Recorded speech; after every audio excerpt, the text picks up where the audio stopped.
Hello दोस्तों, स्वागत है आप सभी लोगों का मेरे यूट्यूब चैनल पर। आशा करती हूँ श्री हनुमान जी और परम पूज्य गुरुदेव बाबा नीम करोली महाराज जी आप सभी भक्तों पर अपनी असीम कृपा बनाए रखें। दोस्तों, उत्तराखंड को यूं ही देवभूमि नहीं कहा जाता है।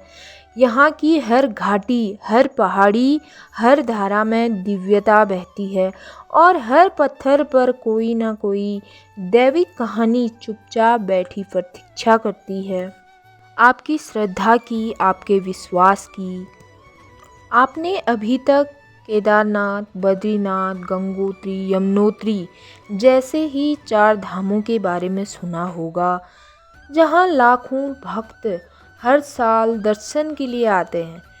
लेकिन आज हम आपको एक ऐसे रहस्यमय धाम की ओर ले चलते हैं जो न केवल इन चारों धामों से अलग है, बल्कि वहाँ की दिव्यता को भी नई परिभाषा देता है।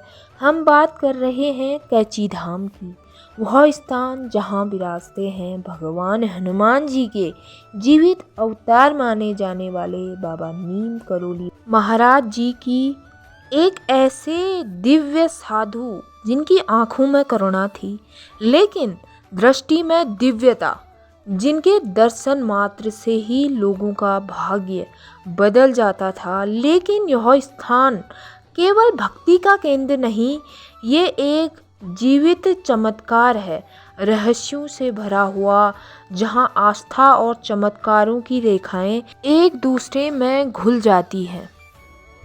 आपने कभी सोचा है, एक ऐसे साधु जिनको ट्रेन से बाहर निकाल दिया गया, लेकिन उनको बाहर निकालने के बाद ट्रेन वहीं की वहीं रुक गई। जब टीटी ने बाबा जी से माफ़ी मांगी, बाबा जी को दोबारा ट्रेन में बैठाया गया, तो ट्रेन रहस्यमय तरीके से चलने लगी। यह है बाबा जी का चमत्कार। कहा जाता है जो भी कैची धाम दर्शन के लिए जाता है वह अलग ही ऊर्जा के साथ लौटता है। कैची धाम जितना चमत्कारों के लिए प्रसिद्ध है, उतना ही अपने रहस्यों के लिए भी प्रसिद्ध है।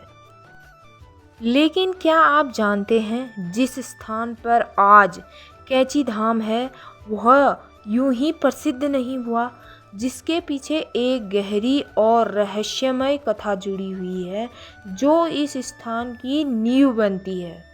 ये कहानी करीब 1940 के आसपास की है, जब उत्तराखंड की पहाड़ियों के पास एक शांत सी घाटी में एक रहस्यमय संत का आगमन होता है।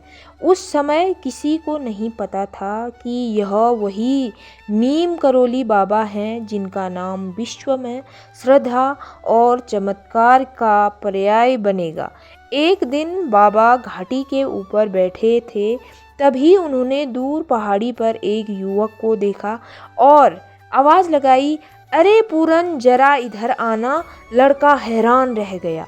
उसने सोचा, ये बाबा मेरे नाम को कैसे जानते हैं। जब वह उनके पास आया तो बाबा ने मुस्कुराते हुए कहा, इतना मत सोचो, मैं तुम्हें कई जन्मों से जानता हूँ। अब मेरे लिए कुछ खाने का इंतज़ाम करो, मुझे भूख लगी है। पूरन नाम का वह लड़का भागता हुआ अपने घर गया, जहाँ उनकी माँ ने सादगी से बनी रोटी और दाल दी।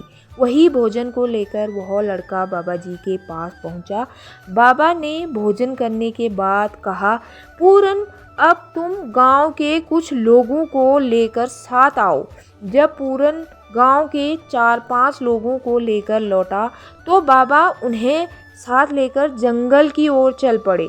कुछ दूरी तय करने के बाद बाबा ने एक जगह इशारा करते हुए कहा, यहाँ जमीन के अंदर एक गुफा है, इसे खोदिए।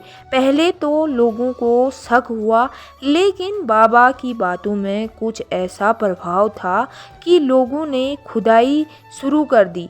कुछ ही देर में वहाँ एक गुफा निकली जिसमें एक चिमटा और धुनी पहले से मौजूद थी। फिर यह देख सभी ग्रामीण चौंक गए। बाबा की कही हर बात सच हो रही थी। बाबा ने सबको बताया, यह स्थान भगवान हनुमान जी का है। यही वह जगह है जहां हनुमान जी विराजेंगे। इसके बाद गांव वालों ने और बाबा ने मिलकर उस स्थान का शुद्धिकरण किया और वहां हनुमान जी को प्रतिष्ठित किया गया और यही वह पवित्र स्थान है जिसे आज पूरी दुनिया कैची धाम के नाम से जानती है। एक ऐसा धाम जहां भक्तों को चमत्कारों की अनुभूति होती है। दोस्तों, अगर आपको मेरी वीडियो अच्छी लगी तो कमेंट करके ज़रूर बताना। वीडियो को लाइक एंड सब्सक्राइब ज़रूर करना।